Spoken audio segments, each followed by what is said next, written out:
I'm Brad Allen from bradallendrums.com. Today we're going to be talking about stick technique.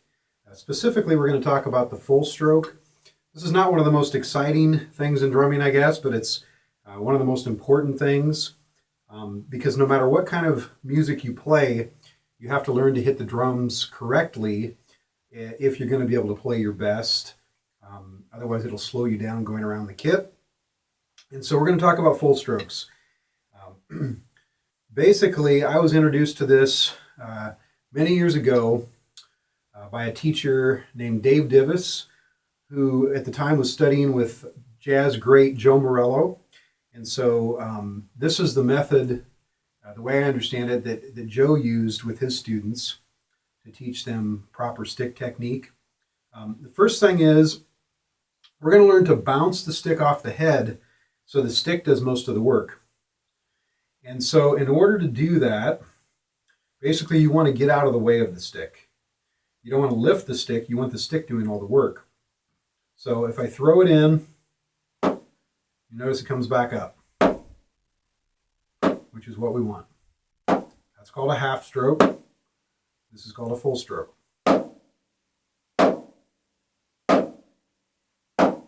Now, the way to learn this technique, the first thing, I usually encourage students to take their fingers basically off the stick in the beginning, because what happens is it tends to get in the way. If you keep your fingers on the stick, you will tend to pull up the stick, which is not what you want for this technique. You want the stick to come back up by itself. And so basically you can kind of use in the beginning a modified grip. Take your index finger and thumb off the stick like that. Maybe hold on with just the, basically I'm using the thumb and the middle finger and just kind of slipping the stick right in like that. So there's nothing to get in the way of it bouncing. Now, you can think of the stick, the drumstick, like a fulcrum. We're all familiar with fulcrums, at least some. When we were kids, most of us got on teeter-totters. And of course, the way that works is if you have the same amount of weight on both ends of the teeter-totter, it works pretty well. But if you have too much weight on one end, then the lever didn't work very well. The teeter-totter didn't work very well. The drumstick works the same way. But the drumstick is a little bit different. We have a narrow end here, which is lighter. We have a wider end here, which is heavier. So you don't hold the stick in the middle. You hold it closer to the back. And that balances it more correctly. Specifically, what you're wanting as a general rule is you want about 2 inches from the butt end of the stick up to the up to your pinky, to the end of your hand. That's approximate. The more you do this, once you learn how to really bounce the stick, you'll learn to just adjust that until you get the best bounce or the best balance point. And you learn after a while where that is. It's different on every drumstick because every drumstick is a little bit different as far as the length, and everybody's hands are a little bit different. So you learn to adjust as you go. Okay, so the first thing, again, that I would do, loosen the grip. Try to get the stick to bounce multiple times, at least in the beginning.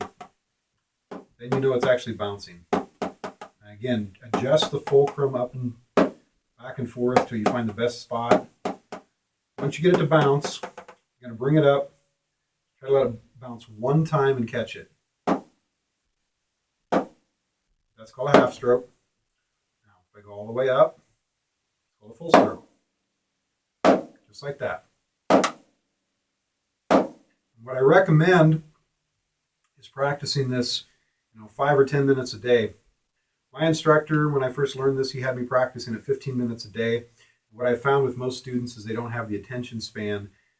It's just a little tedious to do that 15 minutes a day.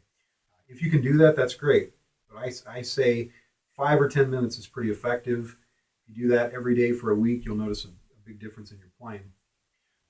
Joe Morello, when he explains this technique in his instructional videos, he says this loosens all the muscles in the arm and it develops a reflex action.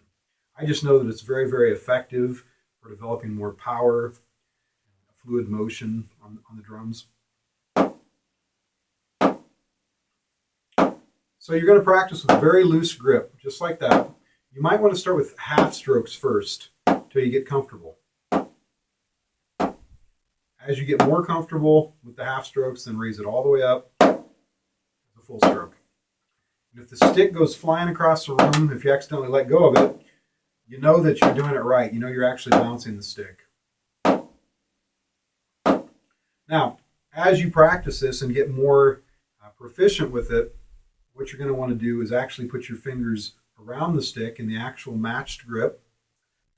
And you still want the same action. You want to throw the stick into the head and have it bounce back up. Let the stick do the work. Just like that. But it's easier to practice this with a loose grip first until you're comfortable with that. That might take several weeks before you're really comfortable. That's pretty much all there is to it. It's not a fast technique.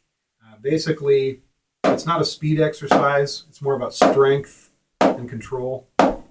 Eventually, you're going to want to work it up a little faster.